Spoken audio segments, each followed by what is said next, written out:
En fait, donc, on va parler de ta vie en chiffres. C'est quoi, on va le faire maintenant. Ouais, ma vie en chiffres. Ta vie avec que des chiffres. Tu me réponds que oh là des là, chiffres. moi qui déteste les chiffres. Parce qu'en fait, tu as une société de gardiennage enfin, tu as 50 trucs. Ouais. Combien tu as touché pour ton premier salaire? On va faire ta vie en Alors, j'ai jamais eu de salaire. Je n'ai jamais eu de fiche de paye de ma vie, mon petit chat. Non, mais tu t'es versé des dividendes, par exemple.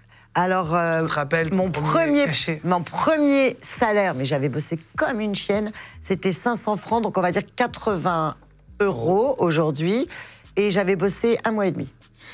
Combien d'employés tu as eu et tu as actuellement? Alors, j'ai eu jusqu'à 300 employés. Ok. Et aujourd'hui, j'en ai 25. Mais j'ai 200 à 300 garçons qui travaillent pour moi à l'année. Mais alors ça, c'est encore... Des intermittents. Voilà, ce sont des intermittents, mais ça, c'est dans ma boîte de gardiennage. Tu vas nous expliquer après. Ta plus grosse vente réalisée en chiffres, c'est quoi? Tu t'en rappelles? Ma plus grosse vente, celle qui m'a le plus marquée surtout, ça a été un meuble estampillé de Saunier, qui est un des ébénistes du XVIIIe siècle que j'affectionne particulièrement. C'était sous Louis XVI.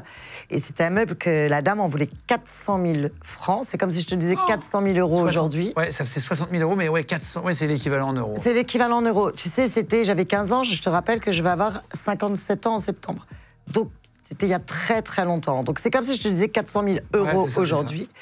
Et je l'ai vendu 650 000. 650 000 francs? Ouais. Waouh. Ouais. Et là, à un marchand, t'imagines? À un antiquaire, comme quoi. Et lui, il allait revendre encore plus cher. Ah ben lui, il l'a revendu dans la semaine, je crois le double, plus d'1,2 million. Et je lui ai dit que c'était un petit joueur. C'est vrai? Ouais, parce que c'était un des plus grands marchands de la place de Paris, qui malheureusement n'est plus là aujourd'hui, et qui est spécialisé dans le 18e, qui m'a appris ce métier d'ailleurs. T'avais quel âge à ce moment-là? J'avais 16 ans. À 16 ans? Ouais. Tu as gagné combien? Tu dis 250 000? C'est comme si je te disais, mais en 3 jours. Putain. Parce que le temps que je prenne chez la dame en dépôt, parce que je pouvais pas lui acheter, j'avais pas cette trésorerie. Pas à toi, En plus, j'ai même pas envoyé l'argent. Qu'aujourd'hui, j'envoie l'argent tout le temps, hein, malheureusement. Et ouais, en 3 jours. Alors, ça peut te rendre dingue. Incroyable. Mais moi, la chance que j'ai eue, c'est que j'ai été élevée dans une famille qui avait beaucoup d'argent. Donc, l'argent ne m'a jamais impressionnée. Et ça, c'est très important. L'argent, c'est un but pour travailler. Il ne faut pas que l'argent vous impressionne, les enfants. Je vous le dis à tous. Hein. Et c'est pas parce que je vends un meuble à 650 000 € que j'ai les moyens d'avoir un meuble à 650 000 € chez moi. Il ne faut pas se prendre pour nos clients non plus. Ça, c'est un truc très important. Et je pense que comme tu as beaucoup de jeunes qui regardent cette émission, il faut vraiment qu'ils le sachent. Ça, c'est vraiment important. Ne te prends pas pour les autres. Reste toujours qui tu es.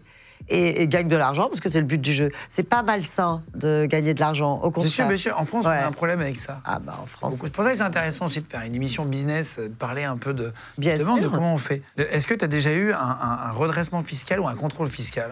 Mais une horreur. Tu sais, à 18 ans, quand la société était à mon nom, j'organisais les plus gros salons des antiquaires de Paris. J'ai fait ça pendant 35 ans. C'est-à-dire qu'il y avait de la billetterie. Billetterie dit espèces.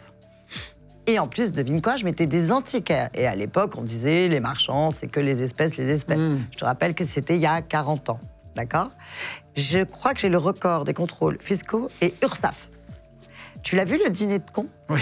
Là, ils vont être contents s'ils m'écoutent, les pauvres. Alors, vous n'avez pas tous la même tête. C'est les mecs qui ont les manchettes, là, les bics et la chaussette blanche avec le costume. Oui. Ben, c'est eux. Et à chaque fois, je leur faisais dans 3 ans, parce qu'un contrôle, c'est 3 ans et l'année en cours. Ok. Après, ils ne peuvent pas en faire avant 3 ans, si. Bah non, parce que là, ils vont se contrôler sur eux-mêmes. Ça voudrait dire vraiment que les mecs ne sont pas normaux. Ouais, c'est vrai. Et je t'assure que c'était devenu presque un jeu. Et c'est comme dans les films, ils viennent s'installer à côté de toi? Ah, mais attends. Tu l'as vécu, ça?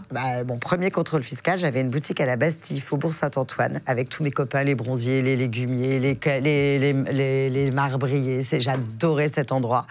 Et j'achetais à l'époque des énormes, tu sais, je suis du née à Biarritz, dans le sud-ouest, des énormes pots en terre vernissée, comme ça, ou dans les Pyrénées, tu gardais l'eau au frais. Et ça se vendait hyper bien, c'était très à la mode il y a 40 ans. Et je mettais des gros bouquets de fleurs, tu vois, à l'intérieur. Sauf que moi, telle la fumiste de base, quand la fleur, elle est pourrie, je te jette, mais je laisse l'eau croupie. Et un jour, tu as une contrôleuse fiscale, là, c'était une femme, Même un verre d'eau, je me souviens, c'était au mois de juin, il faisait une chaleur. Même un verre d'eau du robinet, elle ne le voulait pas, tu sais. Alors toi, c'est vrai? Ah, mais c'est horrible, c'est horrible. Donc, et je sais pas ce qui... Et tu sais, nos objets, ils doivent être tous étiquetés, numérotés, avec le numéro du livre de police qui correspond à l'objet, d'accord? Et donc, elle prend ce truc et elle se le verse sur elle. Mais pourquoi? Pour regarder dedans? Pour essayer de trouver l'étiquette. Et la pauvre, mais tu sais même pas... C'est-à-dire que ça, c'est des gens... Enfin, et elle a éclaté de rire, ça l'a calmée. Mais en tout cas, sache que j'ai la chance, parce que je suis quand même pas folle, moi, je ne fais pas le métier des autres. Ça veut dire que je suis très bien entourée. J'ai un avocat, j'ai un expert comptable. Il faut que tu saches que je me dispute avec eux tout le temps, surtout avec mon expert comptable, parce que j'aime pas les chiffres. Mais grâce à ça, j'ai jamais eu d'amende. J'ai même récupéré de la TVA, parce que je payais à l'époque plus de TVA sur la billetterie.